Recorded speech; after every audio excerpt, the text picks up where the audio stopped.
lecture me.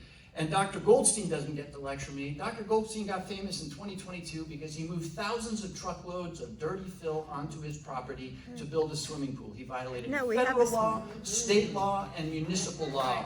Unless he can guarantee to us that the hundreds of people who worked on his property and his swimming pool, that none of them were undocumented, I really don't want to hear about the undocumented.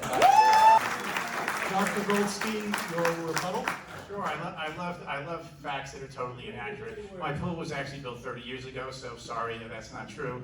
And the reality is that before we brought the fill in, we actually contacted the town of Greenwich, who said if you're not building a retaining wall, you can bring land into your property.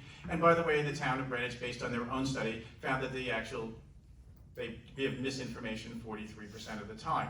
And he talks about, and I was one of the victims of misinformation. As soon as I found that I was doing something wrong, I began a remediation process, negotiating with the town, working on strategies, drawing up plans to solve the problem. And the fill, by the way, was absolutely clean fill, unlike the fill that was brought to the Greenwich High School, which was contaminated and is a toxic waste site. So no one, the clean was clean, and the reality is that